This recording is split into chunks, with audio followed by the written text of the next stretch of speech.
fazana tapi kabir ne masih koi saireng dia mesinga yana mesin ojai yana ojai matang sini pergi sini kalau mapu yang sini ba kayak punya saya Azrun kabir presiden Echel sini dengan foto presiden sen SPP dalam kaushal dari engineer si mat Azrun kabir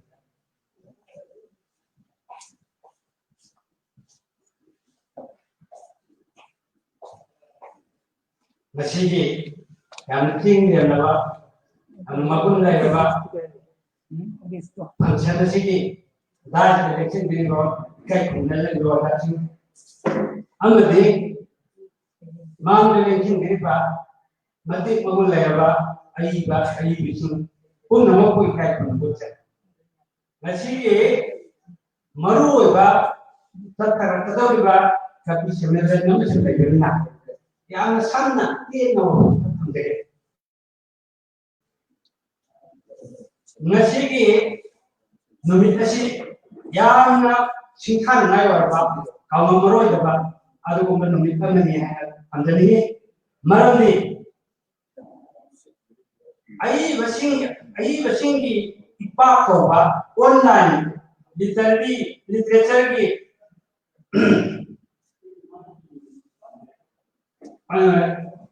Facebook ki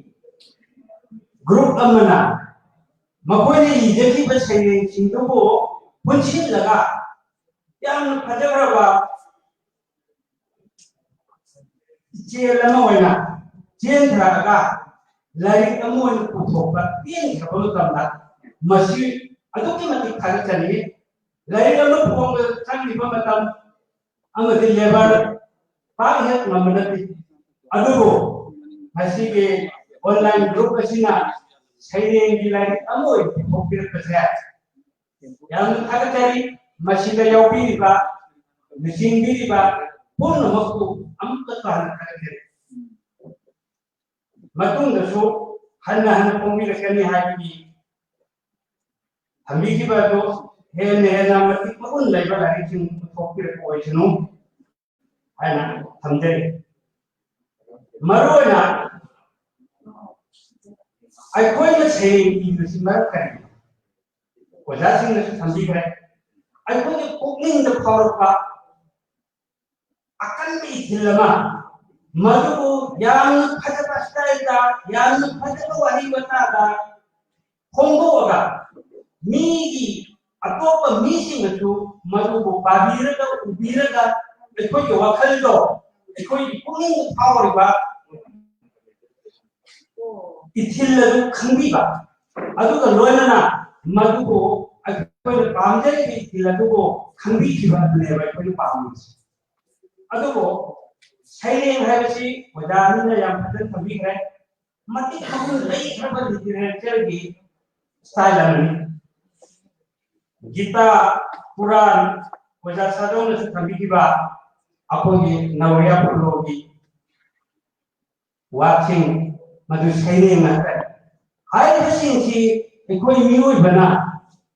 yang fakta thirba stage mamanda achawi thing inot pir da tum pok mang ba tumba bagi literature bi achawa ithil pi ba tumba style ni kita hai besiso alkoi mioi bana fakta ba samajama yang fakta ba mioi du marka chauba fakta ba yawo lama lera ko kanda kita tuna maju matina saireng ni pom ni ba dharma ki Lairik mating mawul lai ba duki mapana chauba yawo lama pura ka pokri bana arata matamamata Pali yang pati hari ini sedikit yang pati teraba sama sama dia. Maduki pati teraba sama juga. Tumpuk pun seperti Quran hari ini saireng ponda sahih pun teruk karena hara agam tu dah saireng itu mapana pati teraba Arabi sama juga tumpuk pun mungkin. Aku ini kita ini Manipur saya politically, social, politically, economically, and view with some view with you a couple of the chat. What are the Kata there? No, she will meet you. Go for the heart of the top your red. Again, I told the German like corruption by the high percent. A point saying, Iliba, and the literature, the Hungary, like Mayamsna. Patana Miami Samarati, Hamu, Chumba, and the moment we met that day. Very young way to get from Papa, I was in my company. Madam Gitana, Kurana, Patidaba, Arabina, Dragati, new that you might take the Pupunam Paga, a poet, really stay and a Patidaba to be Patava Samadu from Pupunam Paga. I'll eat a way, I eat my answer to Pata saireng, Miang, come on to Pata, come on to one of the Taradi. Took her to Pupunam when he had a my own funded. I do a target, a point, how deep, but I'm happy to have rather than Habi Batuna. Saireng I feel easy and sometimes a penalty, but a top. Later, some other Sitan to talk about a high. Later is a political situation, economic situation on the Praga, new Sama, Kunchi, situation, must full of care. I go to Sato. I go to Tomas the Lairik, Marbuki, the Power. To talk in as much you to no amount with that to the permanent and see how you are a to all the time. Mador. How I breathe into Patatina. Even if I own the Samadu and Hagashi, so the Sansin that Sansin Ibio, Iminazi, Aluga, Apava Samadu, Purple Pachi. Own the Samadu, Propata, if I eat the city so. Thauram, Yavam, Questiono, Hagashi Kamjara, a one again. Matan those thauram sini thauram nungairaba. I told you my nungairaba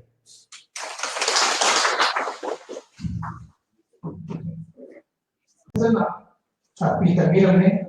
masih koi saireng dia mesinga ina mesin ojai hai ojai. Matan sini koi masih kalau mapu eleksi biwa.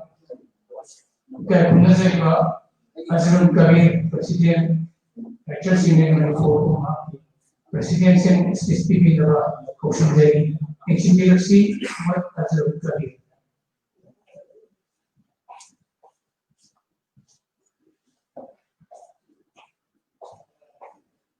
Masih yang penting dia dapat mapu nungairaba. Pancen sini dah eleksi biwa. Kai kunal lo hati, amade, mang lekin diripa, mati pagul layaba, ayi bisu, pun nama koi kai kunal cak. Nasi maru ba, tatar ba, tapi sebenarnya nama sebenarnya berna. Yang sana dia nama hamdek. Nasi numit nasi yang Singhan nungairaba, kalau meroi dapat, ada kumpulan numit ni andani, marani. Ayi basing di Epakta online, literature ki,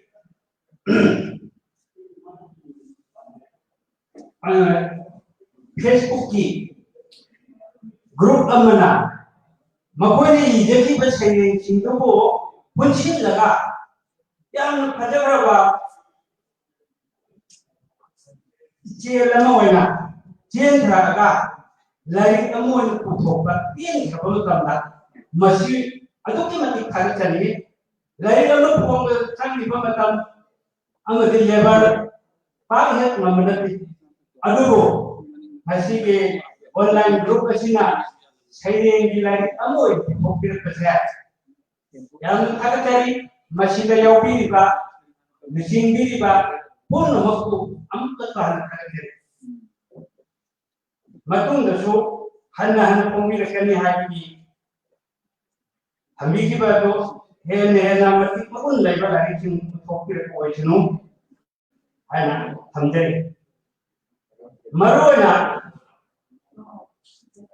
aikoina saireng ibasi marakani ojasingna thambikre aikoina pukningda phawrpa akanbi ithilama madubu yamna phajaba style da yamna phajaba wahi batada khongdoga migi atopa misingasu madubu pabiraga ubiraga ekoi wakhaldo ekoi pukning phawriba ithiladu khangbiba aduga loinana madubu akoi pamjai ithiladu khangbikiba neba ekoi pamisi adugo saireng haibasi wadana yam phajan thambikhre matik khangul lei khaba literature gi style amani gita puran waja sadong na thambikiba akogi nawya pulogi watching madu saireng na haibasi chi ekoi mioi bana yamna phatta bhatam thirba stage mamamda achawi thing inot pir the tumpo on the bathroom literature be achawa ithil pibu namba adumba style ni gita hai mesiso agoi mioi bana phatta ba samajama yamna phatta ba mioi du marka achawa phatta ba yawol ma lera ko kanda gita tuna maju matena saireng ni pom ba धर्म की like मतिम मगुन नहीं करवा अदुकी मपाना अच्छा उबा यवोर मुपुरा का संपोक्सी बने आरता मदममदा पानी है मुझे फटी है बेसिकली ये ना फटी दवा समाज में ले मधुकी फटवा समाज को संपोको नहीं बेसी पुराण है बेसी साइरेंग की फोंदा सही कुंतरो करना Haragamutungda saireng dugi mapana fakki dabat arabki samaja betul thokona mukibel akoi hogita haine manipur se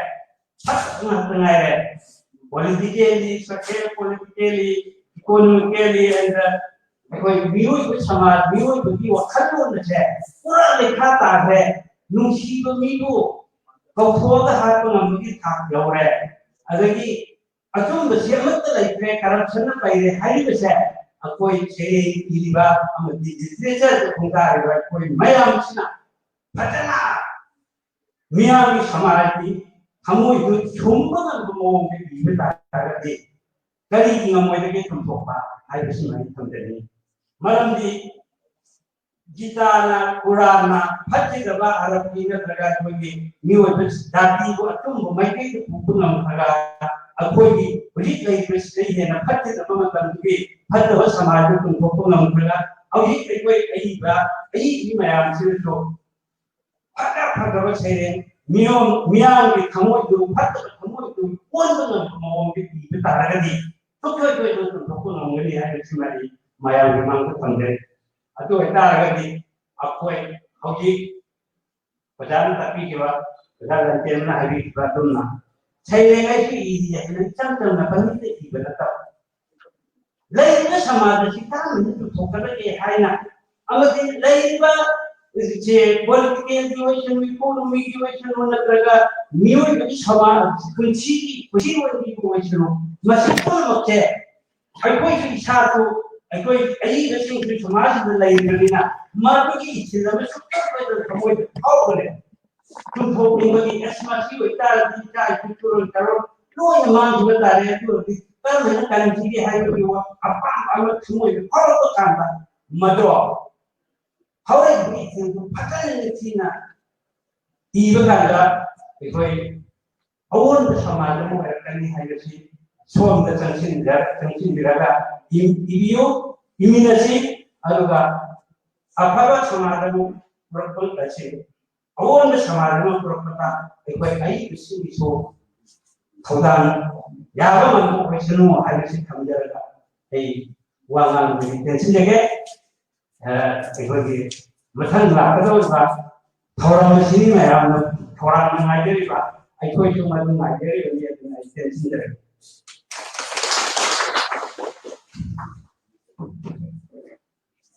ꯊꯥꯒꯠꯆꯔꯤ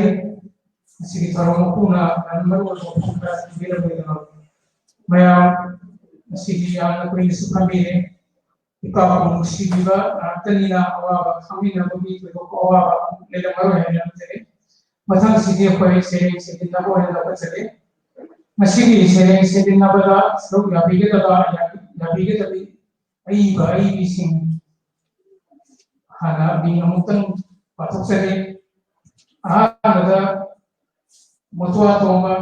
ꯑꯅꯤꯁꯨꯕ ꯁꯣꯔꯣꯛ ꯍꯥꯏꯕꯝ ꯗꯦꯕꯦꯟꯗ꯭ꯔ ꯃꯩꯇꯩ ꯑꯍꯨꯝꯁꯨꯕꯗ ꯃꯇꯨꯡ ꯑꯣꯄꯦꯟꯗ꯭ꯔꯣ ꯃꯔꯤꯁꯨꯕꯗ ꯑꯦꯝ ꯑꯦ ꯍꯥꯁꯤꯝ ꯃꯉꯥꯁꯨꯕꯗ ꯃꯣꯏꯔꯥꯡꯊꯦꯝ ꯅꯦꯇ꯭ꯔꯖꯤꯠ ꯃꯩꯇꯩ ꯇꯔꯨꯛꯁꯨꯕꯗ ꯊꯥꯡꯖꯝ ꯕꯤꯁꯣꯔꯖꯤꯠ ꯇꯔꯦꯠꯁꯨꯕꯗ ꯍꯁꯟ ꯁꯅꯥ ꯃꯣꯆꯤꯡꯃꯌꯨꯝ ꯅꯤꯄꯥꯜꯁꯨꯕꯗ ꯃꯣꯍꯝꯃद ꯔशीद Ali ꯃꯥꯄꯜꯁꯨꯕꯗ ꯑब्ꯗꯨꯜ ꯃꯥलिक ꯇꯔꯥꯁꯨꯕꯗ ꯁꯣꯔꯣꯖꯤꯅꯤ ꯏꯁꯝ ꯇꯔꯥꯃꯥꯊꯣꯏꯁꯨꯕꯗ ꯂꯣꯏꯇꯣꯡꯕꯝ ꯏꯕꯨꯡꯉꯣ ꯃꯆꯥ ꯃꯩꯇꯩ ꯇꯔꯥꯅꯤꯊꯣꯏꯁꯨꯕꯗ ꯖꯨꯝꯅꯥꯝ ꯚꯨꯄꯦꯟꯗ꯭ꯔꯣ ꯇꯔꯥꯍꯨꯝꯗꯣꯏꯁꯨꯕꯗ ꯁꯣꯕꯤꯇꯥ ꯃꯥꯏꯕꯝ ꯇꯔꯥꯃꯔꯤꯁꯨꯕꯗ मोहम्मद अब्दुल सत्तार तरामंगासुबदा शेख अहमद तरातरुकसुबदा नांगम थबातोबी तरातरेसुबा अरोइबोइना पिता थोसो हाइबा सेबी सिंसिना असिगी सेलिनबसी सौगाबिगनी सेलिनबसी कखुनजरिबा ओजा डॉक्टर चंद्र रंगोबदा सिनेजरी moderator hermo sigi moderator wena mention bigi da Saraswati रंगोबदा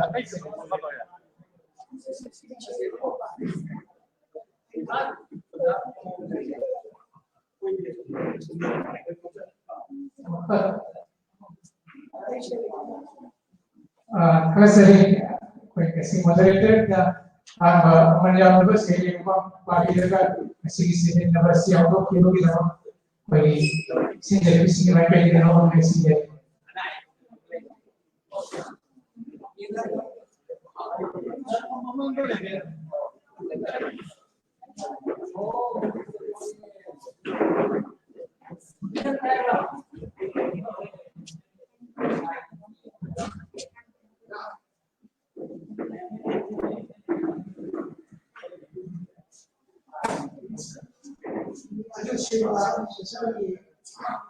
kabir sembilan sebelum lagi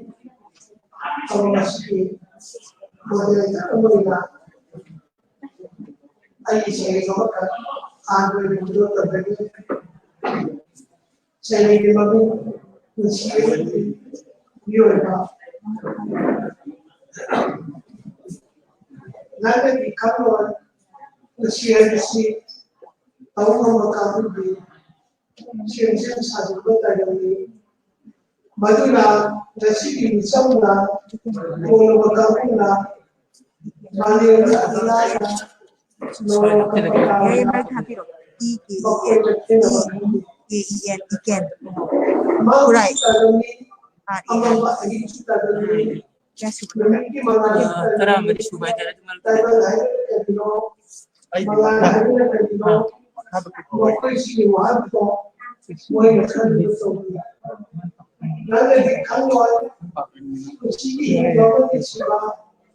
Miracle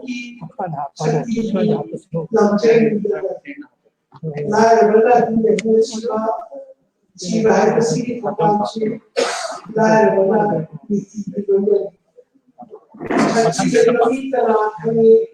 Kunci awal mulai kunci momen di akal si bersanding mapu itu madu leher ba ke kunci nasi जो विद्युती अपलोनी नशी near कोटी लाल भी लगना लाल मुखारी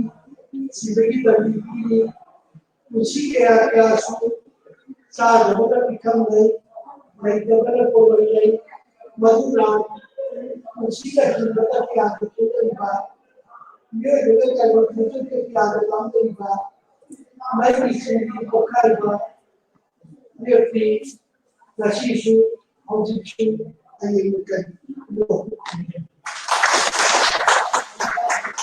Haka saya sini modal kero na ada saya apa pilihan sini saya tinggal rasa bapak pilih dalam banyak notok saya juga lagi kita mereka baru dia kan itu pilih terjadi mesti dalam pilihan pilihan sini bukan dengan sini maksudnya sini tahu pun sini bah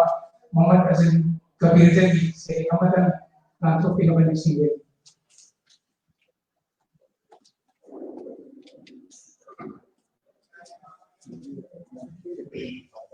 aige saireng mani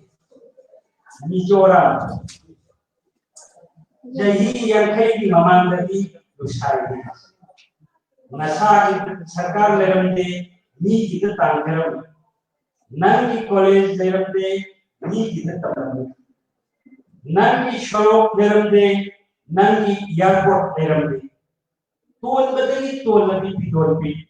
Koyam minang ni kai tibi natalo sing di bar chatni phini tamagu atu ngasi di ke mijora nangbi arang thawam sakni no pok nan bersedikum tom thin noi na ngada machin manau tere ti lagenda mamang khan te khaki asan bami loina na gyan ni sing kha Aduh, nongdam tiba ikuti jahi singan ipuan nilai itu amam batayong panamata lamang ng cielo dan cielo ng saw. Cielo mijora kinayang tingkatu bot na zaman ni mahito tulam loko maleta. Haka saya